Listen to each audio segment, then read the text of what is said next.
Welcome everyone to Module 5 of the Business Management Capstone course. This will be a brief overview video of the assignments and the Globus results. First, we have the Module 5 course content. Make sure you're reviewing all this information, especially the PowerPoint presentations for each chapter.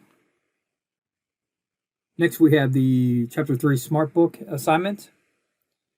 This is very similar to what you have already completed for Chapters 1 and 2. You should be familiar with the Smart Book assignments by now. Next, we have the Course Participation, Social Media, and Business Evaluation Discussion Board. You will be provided a response to the following questions, such as what social media are you utilizing? What methods of networking do you apply for business? How can these platforms have a positive and negative impact on your company? And of course, once you create your initial post, you will be replying to at least two other students. Next, we have the Chapter 3 quiz. Then again, you should be familiar with the way you complete the quiz since you already completed one for Chapter 1 and 2. Next, we have a new assignment. This is Case 1, Fixer Upper, expanding the Magnolia brand. You must read the Case 1 information at the back of the textbook before attempting this assignment. Once you have completed the reading, click on this link, and there's 6 different sections that you'll be asked questions within each section, and then simply submit it. Next, we have the Module 5 report. The concept is just like the Module 4 report last week. The only difference is, of course, the questions are not the same. So the questions this week are such as, what would be a good slogan that captures the essence of your strategic vision? What are your company's financial objectives? How would you describe your company's strategic intent? And so on and so forth. Please make sure you're creating a report. Like I said in the past, not Q&A, like you're typing up the question, typing the answer. This should be in a report format. It should have a nice cover page. It should address all these questions. It should maybe have some charts, graphs, pictures, tables. It should look very professional. If it does not, you will be deducted points. Next, we have the Globus Simulation Year 7 decisions.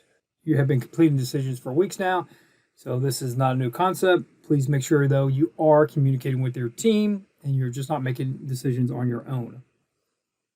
Now let's go ahead and take a look at the results from Year 6 in Globus. Here we have the Year 6 scoreboard. Looks like Company D came out really strong with a weighted average score of 100. Company C, 90. That's not bad at all.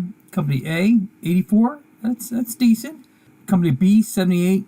I'm concerned because Company G and H, as you know, was a dummy company that didn't make any decisions that almost tied you. Well, technically, Company G did tie you, and Company H was 1 point below you.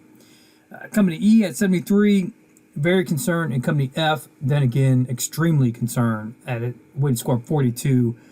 You should not have a score of 42 after completing 2 practice rounds. You should at least be in the 70s, if not the high 60s. So you definitely need to get your act together, or you will not receive credit for the Globus decisions, because clearly you're not really making any sound decisions. Now, with that said, everything's not doom and gloom. You could come back. But I would warn the teams, Company D jumped out to a 10-point lead over C, and that's a pretty strong lead. So definitely watch out for them.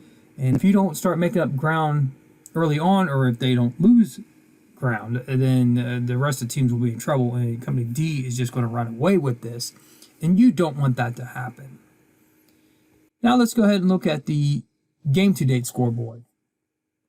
Then again, it's the exact same scores, except Company E received a bonus point, and now they're at 74, which is still not good because Company G and H aren't even really making decisions, which next year you won't see them. I will delete those. So you will only be in competition of actual teams, not simulated teams that aren't even making decisions. So Company F, that is really going to make you stand out with a score of 42 if everyone else is 80 or above. Keep that in mind. You really need to start reviewing the information, analyzing the data, and making better decisions to improve quickly so you're not out of the competition. For the remaining teams, it's not that bad. Even team B and E, you're in the 70s. That's not that bad. All it would take for you to probably make some adjustments, get up in 80s, and if company D makes a misstep and get back to like the 90s to give everyone a chance, then it will be a great competition throughout the semester. Then again, you let company D run away with it in the next few weeks, and it'll be over. You will not be able to catch company D. So do me a favor, let's make this interesting. Don't let company D run away from you. Analyze what company D is doing within the competitive reports that you have access to. I'm not saying mirror what they're doing, but just try to understand what their decisions are to maybe assist with which ones you should be making to attempt to catch them or surpass them, hopefully. Well, that's all I have for this week. As always, feel free to reach out to me if you have any questions or concerns. Have a great week.